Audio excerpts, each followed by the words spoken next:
नमस्कार मेरे प्यारे विद्यार्थियों। तो आज हम लोग इस वीडियो में बात करने वाले हैं झारखंड शिक्षक पात्रता परीक्षा, जिसका अभी हाल ही में नोटिफिकेशन जारी हो चुका है। और हम लोग अभी बात करेंगे कि आखिर में इसे अगर हम शॉर्ट फॉर्म में देखें तो जे टेट भी कहेंगे। तो जे टेट 2026 की अगर हम नोटिफिकेशन में बात करें तो सबसे पहले कौन भर सकता है इस पर बात करेंगे, है ना। कौन भर सकता है इस पे बात करेंगे। क्या निगेटिव मार्किंग है इसमें, आखिर क्या बदलाव हुए हैं, सिलेबस क्या है। तो आइए हम लोग इस वीडियो में बात करेंगे। सबसे पहले तो हम इस पर बात करें स्टूडेंट्स की आखिर में ये फॉर्म कब से भरे जाएंगे। तो ये 21 अप्रैल से, है ना, 21 अप्रैल से पूरा 21 मई के बीच 2026 पूरा एक महीने का समय आपको दिया गया है। तो 21 मई से पूरा, अगर 21 अप्रैल से पूरा 21 मई तक ये फॉर्म भरे जाएंगे, ठीक है। तो यहाँ पे ये दिया भी है। अब क्या अदर स्टेट वाले भी आपका ये फॉर्म भर सकते हैं? तो जी हाँ, बस यहाँ पे लिखा भी है कि वांछित अर्हता एवं योग्यता। तो इसमें अगर हम लोग बात करें तो भारत का नागरिक होना चाहिए, है ना। और कोई भी किसी भी स्टेट का अगर कोई विद्यार्थी है और वो शिक्षक भर्ती की तैयारी कर रहा है, तो यदि भविष्य में अगर उसे झारखंड शिक्षक भर्ती में सम्मिलित होना है तो पहले उसे झारखंड टेट निकालना होगा। तो यानी कि इसमें देखें तो इसमें भारत का नागरिक है, इसीलिए ये सभी स्टेट के विद्यार्थी इस फॉर्म को भर सकते हैं। क्लियर है। अब आइए इसमें हम और बात करेंगे इसके आयु सीमा। तो आयु सीमा 1 अगस्त तक अभ्यर्थी की आयु सीमा न्यूनतम 21 वर्ष हो जाना चाहिए, है ना। न्यूनतम 21 वर्ष हो जाना चाहिए। अगर हम इसमें बात करें तो इसमें कुछ लिखा भी है यहाँ पे कि झारखंड शिक्षा परियोजना परिषद रांची के अंतर्गत कार्यरत सहायक अध्यापक जिनकी सेवा परीक्षा हेतु विज्ञापन प्रकाशन की तिथि को न्यूनतम एवं लगातार 2 वर्ष की हो गई हो एवं विज्ञापन प्रकाशन की तिथि को कार्यरत हो कि संविदा कर्मी के रूप में कार्य करने की अवधि के बराबर अवधि तक अधिकतम उम्र सीमा में छूट दी जाएगी, जो कि अधिकतम उम्र सीमा जो है वो 58 वर्ष तक मान्य होगा। तो आप यहाँ पर देख सकते हैं। और न्यूनतम आयु 21 वर्ष आपकी होनी चाहिए। और बाकी यहाँ पे कुछ अलग अलग जगहों में आपकी अलग अलग आयु सीमा भी है, तो ये आप देख सकते हो। सबसे अगर हम इस पर बात करें स्टूडेंट, तो जैसे कि सीटेट की परीक्षा होती है ना, एक प्राथमिक स्तर और एक उच्च प्राथमिक स्तर पर हम देते हैं, ठीक उसी तरह ये भी आपके 2 लेवल पर आपकी परीक्षा होगी। एक लेवल फर्स्ट जो कि कक्षा 1 से 5 और एक लेवल सेकंड कक्षा 6 से 8। दोनों ही पेपर में अगर हम बात करें तो 2.5 घंटे का ये पेपर होगा, चाहे वो 1 से 5 हो चाहे वो 6 से 8 हो, ठीक है। अगर हम इस पर बात करें तो दृष्टिबाधित दिव्यांगों के लिए 30 मिनट अतिरिक्त समय, है ना, दिया जाएगा, ऐसा इसमें कहा गया है। और बाकी आप जानते ही हो कि प्राथमिक स्तर के लिए आपका क्या होना चाहिए, डीएलएड होना चाहिए। और बाकी आपका उच्च प्राथमिक स्तर के लिए बीएड, अगर आप बीएड धारक हो तब भी आप उच्च प्राथमिक में सम्मिलित हो, यदि आप डीएलएड हो तब भी उच्च प्राथमिक में सम्मिलित हो। तो यहाँ पर ये बात की गई है और बाकी इसका डिटेल में हम लोग आगे अभी बात करेंगे, ठीक है। और देखिए, अगर आपसे मैं बात करूं कि आखिर में पेपर, सबसे बड़ी बात होती है कि हम सारी जानकारी हमें पता होता है, लेकिन आखिर किस स्तर का पेपर आएगा तो ये हमारे नोटिफिकेशन में ही लिखा होता है। जैसे कि यहाँ पे लिखा है कि प्रश्न पत्र हिंदी एवं अंग्रेजी दोनों भाषा में होंगे और परीक्षा का माध्यम हिंदी या अंग्रेजी होगा। अन्य भाषा विषयों के प्रश्न पत्र संबंधी भाषा में होंगे। जैसे कि किसी ने कोई और भाषा लैंग्वेज चूज की हो तो उनका उसमें। तो अगर देखा, अब देखिए नेक्स्ट उसमें देखा जाए तो प्राथमिक विद्यालय कक्षाओं के शिक्षकों की अर्हता जांच परीक्षा के प्रश्न राज्य सरकार द्वारा अनुमोदित पाठ्यक्रम के अनुसार कक्षा 1 से 5 तक के सिलेबस पर आधारित होगा। यानी कि आपके झारखंड एससीईआरटी का जो भी सिलेबस होगा आपका कक्षा 1 से 5, तो उसी आधारित आपका ये जो है सिलेबस दिया गया है। किंतु इनकी कठिनाई का स्तर देखो, इसमें टॉपिक वो होंगे जो आपके कक्षा 1 में से 5 तक के सिलेबस पर आधारित होगा, लेकिन पेपर की कठिनाई का स्तर आपका हाई स्कूल तक जा सकता है और आपका 12th तक जा सकता। ये क्या है स्टूडेंट, रुक जाइए, यहाँ पे क्या दिया है, किंतु इनकी कठिनाई का स्तर माध्यमिक या मैट्रिक या समकक्ष होगा, है ना, यानी माध्यमिक स्तर या आपके मैट्रिक या समकक्ष, इसी के समकक्ष आपका होगा, है ना, हाई स्कूल लेवल। अब देखो, उच्च प्राथमिक विद्यालय कक्षाओं के शिक्षकों की अर्हता जांच परीक्षा के प्रश्न राज्य सरकार द्वारा अनुमोदित पाठ्यक्रम के अनुसार जो कक्षा 6, 7, 8 का सिलेबस होगा उसी आधारित होगा, किंतु इसकी कठिनाई का स्तर उच्चतर माध्यमिक यानी कि 12 तक का होगा। तो कठिनाई का स्तर 10+2 तक हमें देखने को मिलेगा और यहाँ पे प्राथमिक वाला आपका है 10th लेवल तक आपकी कठिनाई का स्तर होगा। मतलब कुल मिला के अगर हमें इसके विषय की तैयारी करना है तो जितने भी स्टूडेंट उच्च प्राथमिक का पेपर देंगे अपने विषय, जैसे अगर आप एसएसटी वर्ग में हो या आप साइंस वर्ग में हो, तो कम से कम आप अपने विषय को क्या करना है, कुछ नहीं 6 से 8 ही सिलेबस के स्तर का होगा, लेकिन ध्यान रखिएगा कठिनाई हो सकता है कि उसी टॉपिक से रिलेटेड इंटर तक की है ना, टॉपिक से रिलेट करके आपका क्वेश्चन पूछा जाएगा। लेकिन यदि प्राथमिक की बात करें तो 1 से 5 के सिलेबस पैटर्न के हिसाब से होगा, लेकिन कठिनाई का स्तर हाई स्कूल लेवल तक दिया जा सकता है। तो ये पेपर होगा और किताब हमेशा एससीईआरटी की आपको फॉलो करनी है, क्योंकि साफ तौर पे इसमें दे दिया गया है कि आपको राज्य स्तर यानी कि राज्य सरकार द्वारा अनुमोदित पाठ्यक्रम जो एससीईआरटी में पाठ्यक्रम है उसी हिसाब से आपको अपनी तैयारी करनी है। अब चलिए इसमें अगर हम देखें तो आखिर कितने नंबर हम पाएं कि हम जो है झारखंड टेट उत्तीर्ण हो जाए। तो अगर आप सामान्य वर्ग या फिर आर्थिक रूप से कमजोर वर्ग हैं, जैसे आप अन्य राज्य से आते हैं तो अन्य राज्य वाले भी सामान्य वर्ग में आएंगे, तो ऐसे में आपको 150 में से, है ना, 90 नंबर लाना होगा, यानी 60% लाना होगा।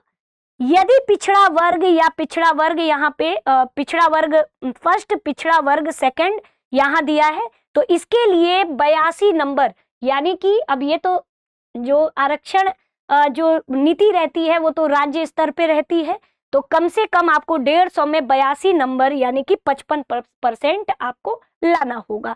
यदि अनुसूचित जाति, अनुसूचित जनजाति, विशेष रूप से कमजोर जनजातीय समूह, दिव्यांग, ऐसे में आपको 52% लाना होगा। तो ये ध्यान रखिएगा, पिछड़ा वर्ग 1, पिछड़ा वर्ग 2 ये आपको है ना 55%, और सामान्य वर्ग और आर्थिक रूप से कमजोर वर्ग इस बार तो इसमें 60। जबकि ऐसा नहीं है, यूपी टेट में इस बार ईडब्ल्यूएस वालों को छूट दिया गया है कि है ना 5% की छूट दिया गया है यूपी टेट में, लेकिन झारखंड में देखो इसी में इसमें रख दिया गया है। तो ये थोड़ा सा आगे देखिए, हम लोग इस पर बात करेंगे।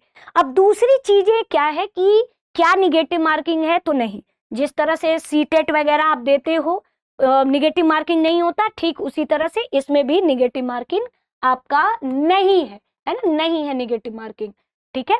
अब चलिए, अब इसमें देखें कि आखिर में कितना पैसा लग रहा है फॉर्म भरने का।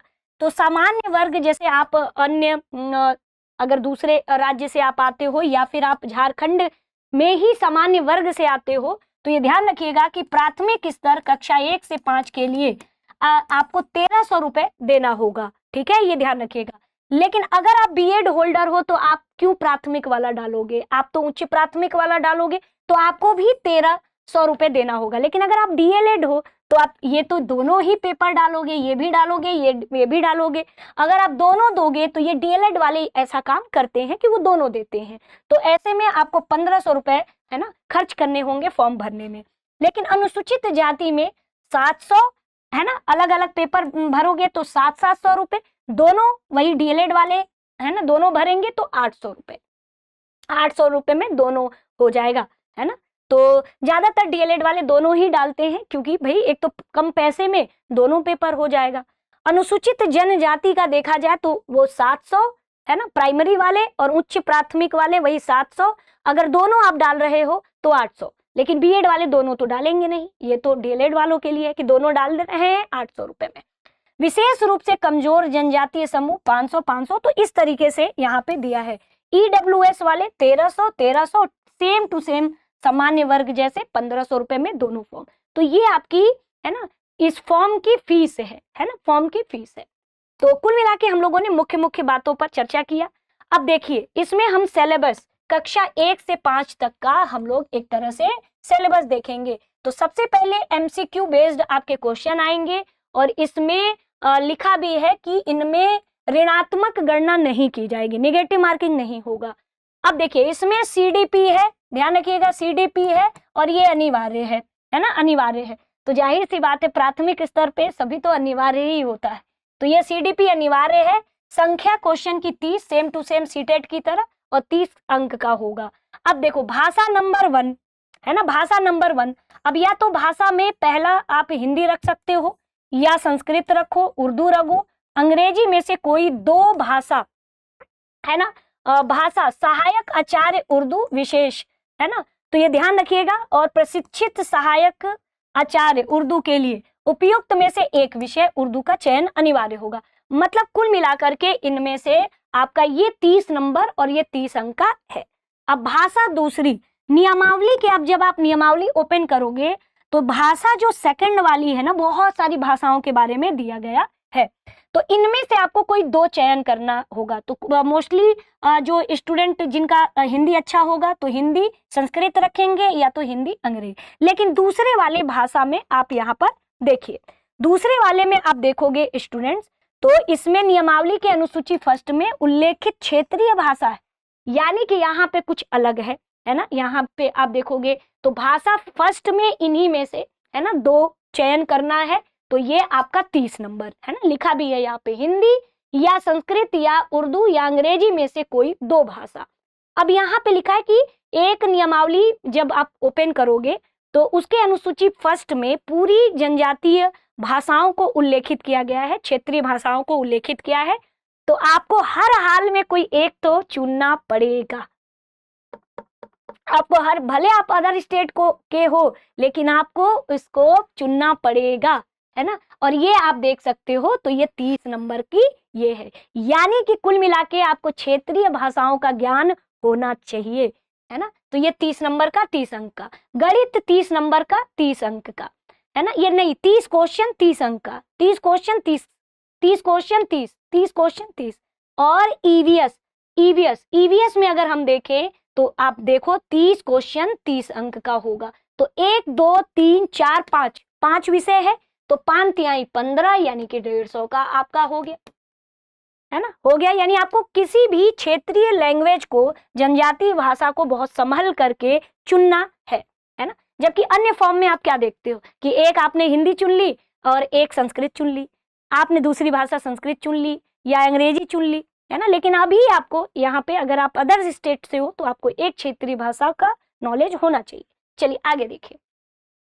अब 6 से 8 में वही अनिवार्य खंड, आप देखो बाल विकास 30 क्वेश्चन है ना। तो ये सब तो वही चीजें कॉमन ही रहती हैं है ना, कि ये भाषा ये पहला वाला है, इसमें से आपको क्या करना है। तो यहाँ पे देखो, यहाँ पे चीजें थोड़ी सी अलग हैं। हिंदी संस्कृत उर्दू अंग्रेजी में से कोई 2 भाषा नहीं, सेम टू सेम वही, जैसा आपने प्राथमिक वाले में देखा सेम टू सेम इसमें है कि कोई 2 भाषा लेना है। और ये 30 है ना, क्वेश्चन 30 अंकों का। दूसरा वही क्षेत्रीय भाषा सेम टू सेम, इतना तो कॉमन है। अब वैकल्पिक है आ गया।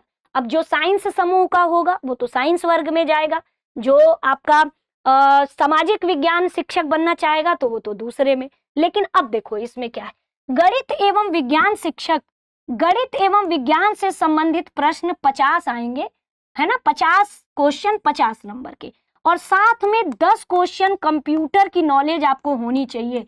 तो ये थोड़ा सा आपको अलग जगह के टेट से थोड़ा सा आपको अंतर सीटेट के उसमें देखा जाए तो अंतर देखने को मिल रहा है। अब सामाजिक विज्ञान में भी वही, सामाजिक विज्ञान के 50 क्वेश्चन, 50 अंक के और 10 क्वेश्चन आपके कंप्यूटर का। टोटल अगर हम देखें तो कुल 150 है ना। अब भाई 60 ये 90 ये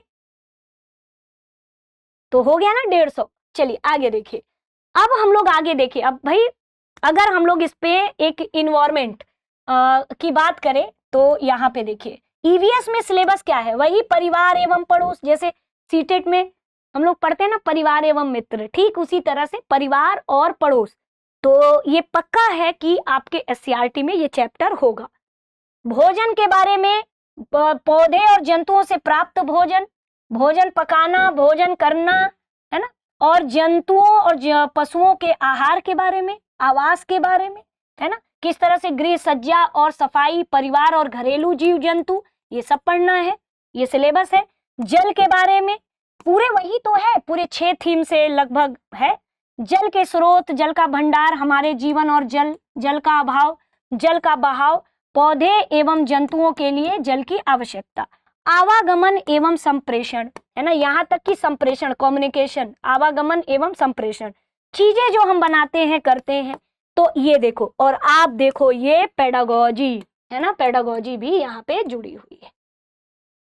तो यहाँ पे पेडागोजी है और यहाँ पे आप देखोगे तो यहाँ पे ये कंटेंट वाला पोर्शन है, ये कंटेंट वाला पोर्शन है। बहुत ज्यादा हैवी सिलेबस नहीं है, आप चाहो तो एससीईआरटी की बुक से बेहतर तरीके से, है ना, आप इसे कवर कर सकते हो।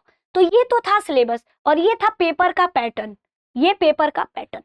यहाँ पे मैंने अभी आपको पेपर के पैटर्न के बारे में डिस्कस किया है और यहाँ पर भी पेपर के पैटर्न के बारे में 6 से 8 वर्ग का, है ना, 6 से 8 यानी उच्च प्राथमिक का हमने यहाँ डिस्कस किया है और यहाँ पे प्राथमिक, है ना, स्तर का हमने यहाँ सिलेबस के बारे में डिस्कस किया है।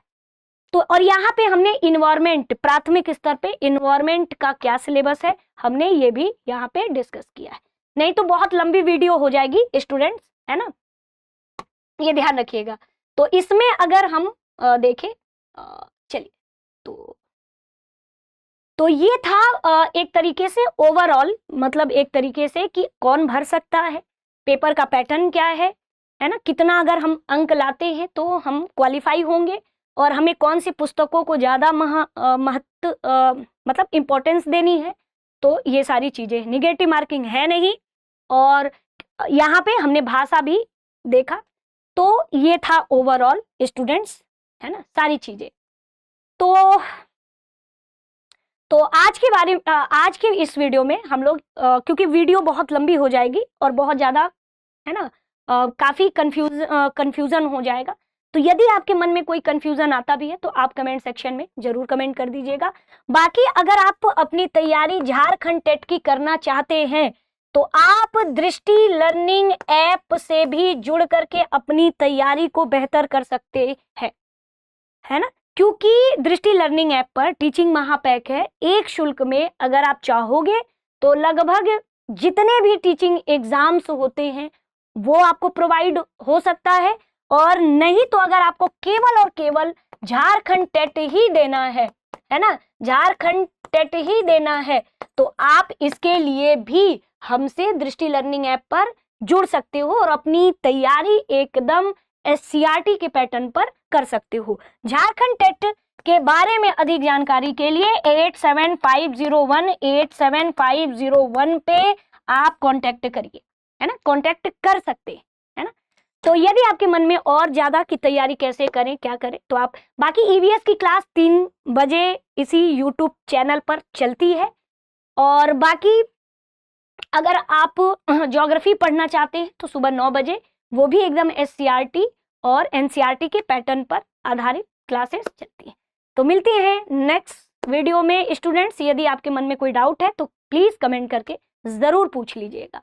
तो आज के लिए इतना ही। दृष्टि टीचिंग एग्जाम यूट्यूब चैनल से जुड़ने के लिए आप सभी का बहुत बहुत धन्यवाद।